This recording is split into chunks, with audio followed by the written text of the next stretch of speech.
Good evening, good evening. I just saw Susan there doing her hair and her makeup. Absolutely, trying to make myself look presentable. It's quite warm here, actually.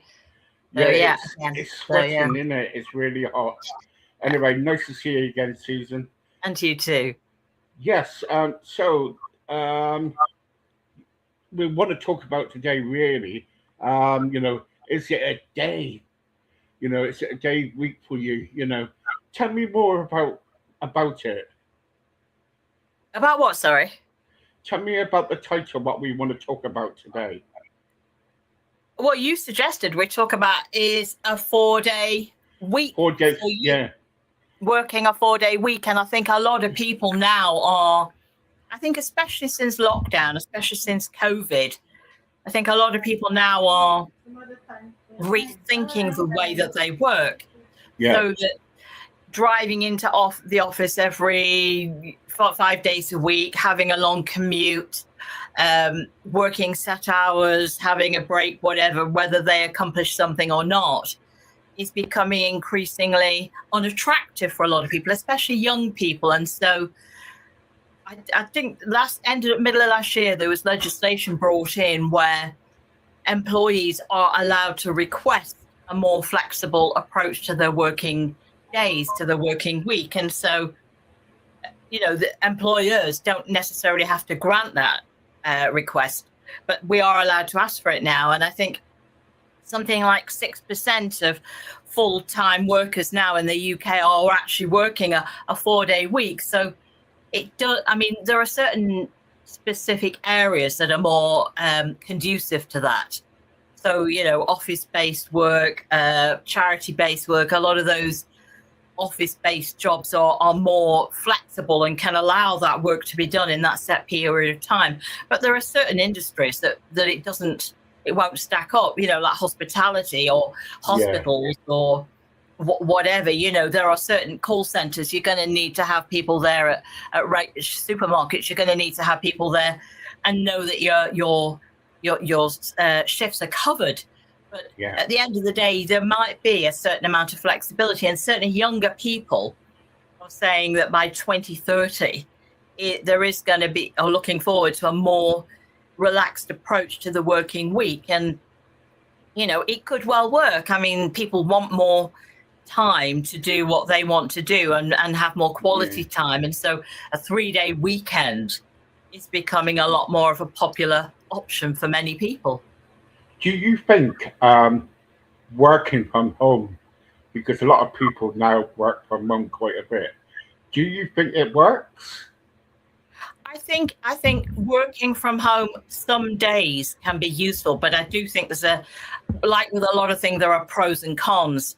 Pros are that people often get a lot more done when they're working from home because they're giving a specific task to do, and they have to settle down and do that and deliver deliver the piece of work in. But you don't build relationships with a team like you might do. You're not accessible for meetings like you might be. A lot of the conversations that you have with co-workers will be more specific, more formal than perhaps the relaxed chat over the water cooler or the coffee break or the cigarette break or whatever. So, there's pros and cons. So the team mentality, the team ethos perhaps will not be as strong when people are working from home. But it can be great. It offers a lot more flexibility if you've got kids, if you've got aged parents, if you just naturally want to go to the gym and work your own hours and get your washing in and get your shopping done at certain times. There's a lot more flexibility to live a quality life, and you don't get stuck in the dreaded traffic jam that you might otherwise. This is one reason. I talk a lot about sleep, and 25% of adults don't sleep well on a Sunday night, and they found that the reason for that is the dreaded Monday morning commute to work. The traffic and things like that. And how much time do people waste? Stuck in traffic jams, trying to find a car parking space, trying to fit in an appointment to the bank or the doctors or the dentist or something. So working from home can give a lot more flexibility, and you're going to have a lot more relaxed staff in that way. But as I say, there are downsides to it too. Yeah, because one time 7-day week, for work a while back was the norm. You Well, know, then Charles Dickens was the first social activist who actually got people to have, change the law so that people actually got Christmas Day off. Because yes, until Charles yes, Dickens, campaigned for this and lobbied for it, people worked 365 days a year. And so, it's because of him that the whole notion of having a break from work actually entered the public mentality. And so, yeah, absolutely, it's a relatively recent thing. yeah.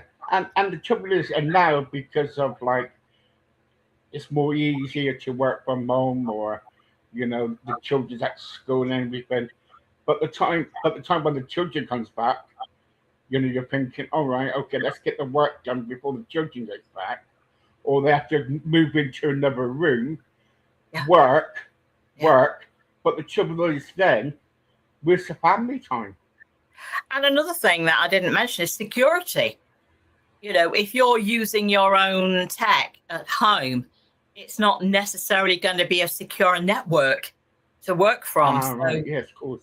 there is that is a concern as well. So yeah, and also if you've got kids coming home from school, or you've got a child off sick or something, probably about an hour before they're due, you're thinking, right, have I got the fish fingers in for tea, or I start cooking now, and it's lousy weather, I better go and I'll meet up with the mums for a coffee first. So some of it's lovely, and some of it is not particularly constructively work focused. And if you're paying, if you or I are hiring somebody, you want to get your money's worth, you want the work done.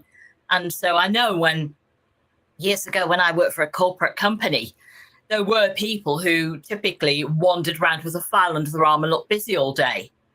Probably didn't do anything. I went to numerous meetings that really all we discussed was the date of the next meeting, and not a lot was really done. And so that, again, using your time more constructively where you are working from home. I know when I work from home, I work for myself, and my bosses are so-and-so. But sitting down, when the hot weather's been here, I get up early, and I've probably done a full day's work by 10 o'clock in the morning, because I'm writing articles, I'm answering emails, I'm making sure the time is really, really used well, so that if it's too hot, it doesn't matter too much. That's a great thing about the flexibility of working from home. But if you have a boss that you're working for, you're perhaps not as motivated as you might be otherwise. And it is a thought, I've got to put you into a situation now. Would you like to work in an office 7 days a week? Would I like to work? I probably do work 7 days a week to a greater or lesser extent. I had clients yesterday. It was Sunday morning, and I was working all morning Sunday, seeing a client, and then in the afternoon I have a report to write. I do a lot of work, as you know, for a criminal lawyer who's based in Dubai, and I had a report to write for him. So I did, I probably did 6-7 hours work yesterday. Gosh. But that's my choice, and so what I'm trying to say about get out of home, get out of your house, and go into into an office and sit and work there 7 days. That's what I'm trying to say. I've got friends who work for themselves, who actually hire an office space. They might hire a hot desk space in one of those community offices, or they might actually rent an actual office space somewhere. And they do that because they say they like the discipline of that. And I know when I write my articles, I will go to a coffee shop. I'll write my article, get it all mapped out, write it up, get all my notes down there, and I will go to a coffee shop and sit there quietly in the corner. They know me now, and proofread and go through and correct my articles. So it's kind of being detached from your normal home space to go somewhere else and have a different mindset. And it's true. I know in my case, I do have a very different mindset when I'm working, going somewhere else to do a piece of work. I'm pretending it's not me. I'm pretending it's the first time I've seen my writing. It's a whole detachment from the normal day to day. And I think a lot of people who do that, a lot of the friends I have who are self-employed, like to go somewhere else to do a piece of work. That's why coffee shops are so busy in the day. That's why a hotel lobby might well have people, they might be doing a meeting there and meeting up with other people and networking, but also some people do go to these places to get a bit of detachment from their everyday life and a bit of single-minded focus, which if they're at home, the dog might want walking, or a load of washing might be wanting to put on, or I'll just sort out the garden and clear up a few leaves, or whatever it might be. And so sometimes we need to detach and go to a different place, and that can be a very valuable thing to do. Yeah, it does. Yeah. How do you, as a writer, spend, as because you're a writer, how do you find the time, kind of like a time for yourself? Because you know, I know you work hard, and I see it. I really do, and I love kind of like in the walks you do in the morning, like with the ducks and the natural life and everything. When do you actually find time for yourself? Because being a writer, doing articles, writing books, and everything, and the articles, may I say, they're brilliant, you know. But the trouble is, though, it's like it's non-stop with you. I said to my wife the other day, I said she must be on gas. The speed that that how she works. Well, I'm primarily a counselor and a hypnotherapist, so seeing clients is my actual job. I that's what I regard as my primary job. But yeah, the writing is a very important part of what I do. And a lot of the motivation, I've been writing now for a long, long time, and I've done a lot of the bog standard titles, 10 top tips for coping with stress, for sleeping better, for maintaining your relationship. But, finding the time is where, I've got a folder with all the articles that are sort of in the pipeline. And yeah, it is about just thinking, okay, I better finish this off now. And because it's my own diary, I can please myself. So like on one day last week, I was meeting a friend for lunch, and I make sure I get there a bit earlier, 30, 40 minutes early, and I take some work with me. And then I might order myself a coffee or a drink of some description, and sit there and do a bit of work for 30, 40 minutes before my friend arrives. So I like to invest in time, and then there's a reward afterwards where I'm having a nice lunch and maybe a few cocktails, and it works. It's the flow for me, so I'm used to that. And the truth is, as a single person, I'm not self-motivated. I'm going to be sat at home watching reruns of Judge Judy and eating chocolate bars all afternoon, and I don't particularly want to be that person. So nah. It's sort of having the motivation to use your time and just, that's why I get up at 4:00 at the minute, because it's sunny. I get up and go out, and along the towpath and walking along the canal, checking out my cygnets and my ducklings and things, and feeding them all. And part of me gets back and thinks, I've done that now, tick it off. But then I can get on with the rest of my day. So it is about being focused, I guess, and using that.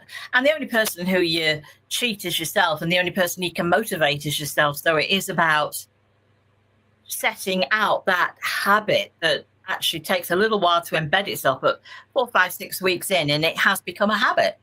Where'd you get your ideas from for the articles or writing books?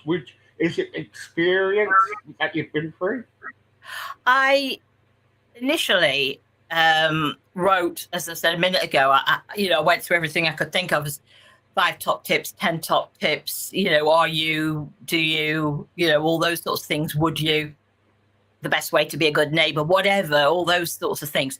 A lot of the ideas these days come from the BBC, because I get phone calls. I'm writing one at the minute on something called doom scrolling, which is where people go through their phones and get hooked and hooked in. And I'm just finishing that off now. A lot of them now primarily come from the BBC asking me to do an interview for them.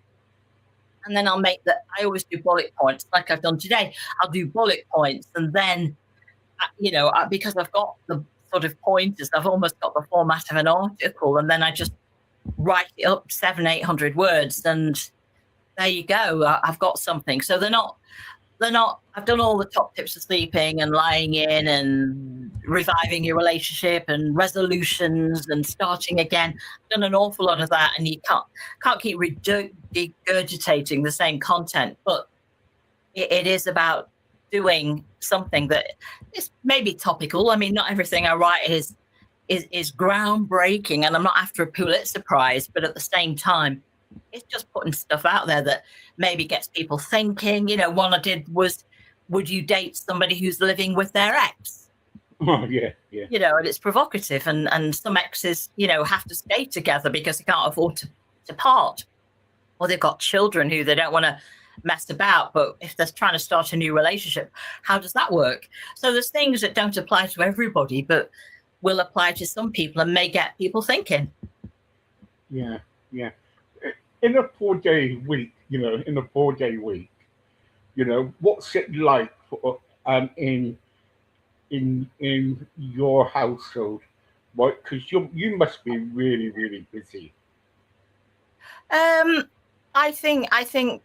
mean, for me, the last time I was employed by a big corporate company, and I was headhunted to set up a new company for them. So I was working 7 days a week because I was flying out Monday morning and flying back Friday night, and then working in the local office Saturday and Sunday and taking my dogs in with me. It was very, very busy time. But I think having a 4-day week is often about everybody having to be very flexible and tolerant of each other.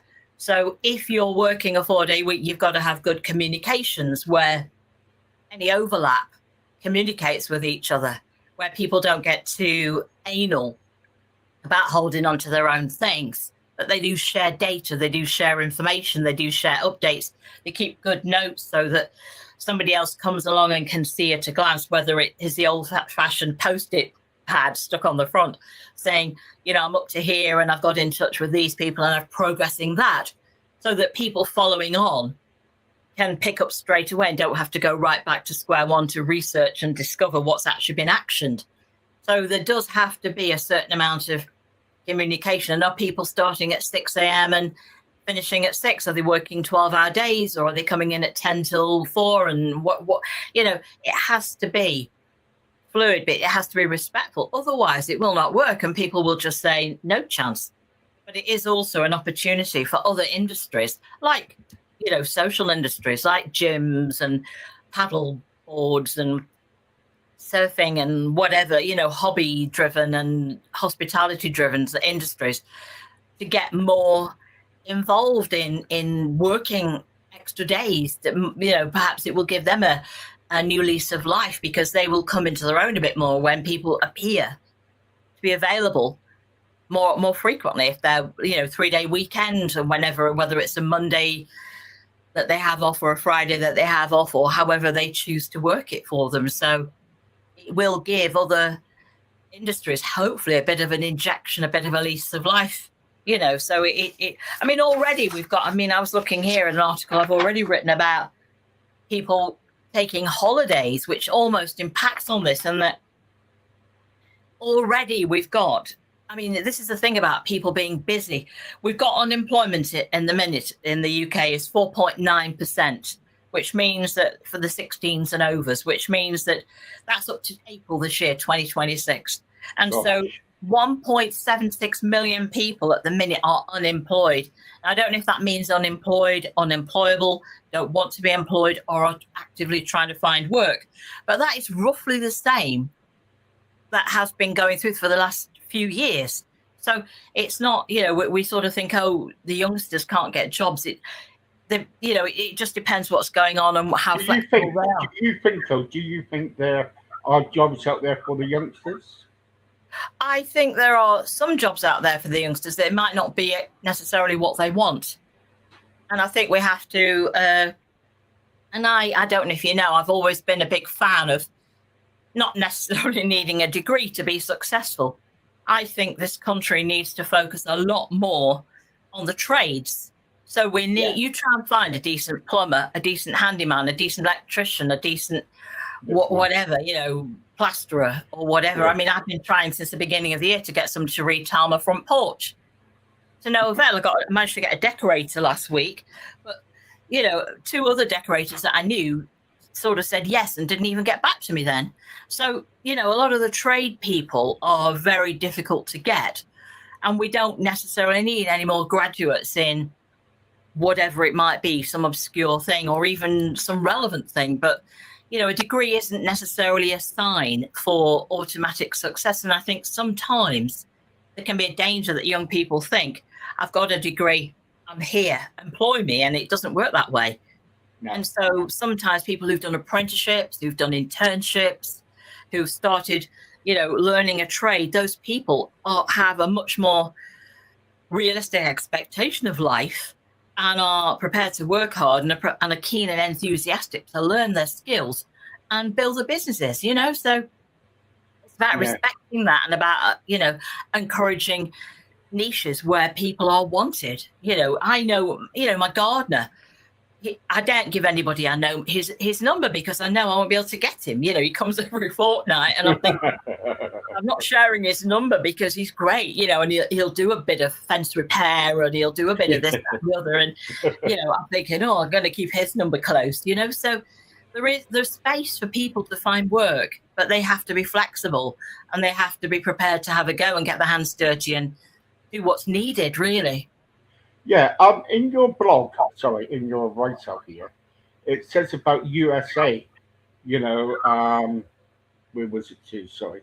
Nearly a third of USA CEOs, pulled in by, was it 2004 about accounting the, what was it called again? KPMG. Yes. Yeah. Yes. Yeah. Wow, I was reading that and I was thinking, wow. Yeah, and it is an alternative. I think a lot of CEOs have got to be flexible and prepared to, read the room, if you like, read the room and see what people want and understand what people want. But at the same time, there's also a situation where you do have an awful lot of people who are that busy at work that they can't take all their annual leave. So whether they're working less hours in the week, if they're working a 4-day or 4.5-day week, I mean, this is another thing that I put out, which was 35 to 50% of people in work find themselves with several days of their annual holiday entitlement remaining each year because they're too busy to take the time off, or they're under pressure not to take the time, or they're afraid that somebody else will do a better job, or they can't afford to take, spend the money on a break. So there's all sorts of different levels of concern about this. And also a report in 2023-2024 found that 17% of people left those unclaimed more than 5 days annual leave. 54% of those who did take a break expected to work during the holiday. Gosh. Now, I actually don't think that's necessarily a bad thing, in the sense that I know a lot of my clients are exceptionally busy professional people, and sometimes taking 10, 15 minutes in the morning to check their emails and follow through on something will stop them worrying while they're on holiday about what's happening while they're not there. It will allow them to progress a piece of work that's important. They may have clients who are needing something, or there may be outstanding queries that need to be answered. So sometimes checking in, for a short period of time each day or every couple of days can be a good thing to do, in the sense that it does take a lot of pressure off. But at the same time, if you have a boss who expects you to be available all the time, this, what is it, Devil Wears Prada type mentality, you have to be there and read my mind and know exactly what I want, then that's a whole different ballgame. But I do think sometimes in certain situations, tapping in on your holiday can, it's a bit like Sunday afternoon. I will say sometimes to my really busy clients, take 15 minutes on a Sunday afternoon and have a look at your inbox on your laptop and see what's outstanding. Then you're prepared for Monday morning, and you're not going to go in worrying about what you're going to face. You've got some sort of half an idea about what you might do, or what to expect when you walk through the door, or where you're going to start, or what your to-do list consists of. So sometimes it can be valuable to actually do that because it gives you more control. And if that helps, then it's a good thing. But it's not a good thing if you're obligated to do it or you're feeling under pressure to do it. But also on the other, let's flip the side, flip on this side where some people who, some CEOs worry about things before they even get into the office because, you know, they want things done, as soon as possible, don't they? Once something's done, what? Sorry. As soon as possible, they Yeah, want things done. absolutely. And if things are urgent, then maybe that's the case. But sometimes we have to educate our clients. Sometimes we have to educate our staff. Sometimes we have to educate our boss. And sometimes, Sorry about this. sometimes, again, I've written about this where the important word in your vocabulary might well be no, where you say to people, in a nice way, you're not being rude or swearing or cursing them off, but you're saying, leave that with me, or it's not a good time for me right now, or I'll have to think about that, or, let me check it out, or whatever. Sometimes we have to educate people that just because somebody says now, I want, doesn't mean you necessarily get it. And so sometimes when there's an urgent piece of work, it might genuinely be urgent. Or is it that you've made a rod for your own back and you've taught your staff, your boss, your employee, your kids, your partner, that they only have to look at you and in a certain way or say a certain thing, and you're going to jump ready for action. And sometimes we need to train people that that's not necessarily going to work for us anymore. I mean, I remember way back in the day, I had a friend who had recently got married, and she made a point of having a day a week or a day a month where she was unwell and had to stay in bed. And should I do this deliberately so that my partner, my husband, has to know where the washing machine is, has to know where the cooker is, has to know where the recipe books are so he can cook a meal. And she did that deliberately so that he would be aware of what was actually involved in the household running. And he didn't automatically assume that the wardrobe automatically got filled with clean shirts, or the cupboard didn't automatically get fresh, warm towels there ready for him or whatever. And it didn't just turn up on the table automatically, Yeah, I think we need to be trained more. But working a 4-day week, do you think that might cause a bit of a problem with the workload? Sometimes this workload comes in, and you've got a lot of workload, and you've got people off sick, people taking holidays or whatever, or people's gone over to watch the football in America.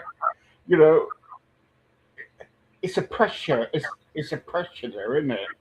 What can be done?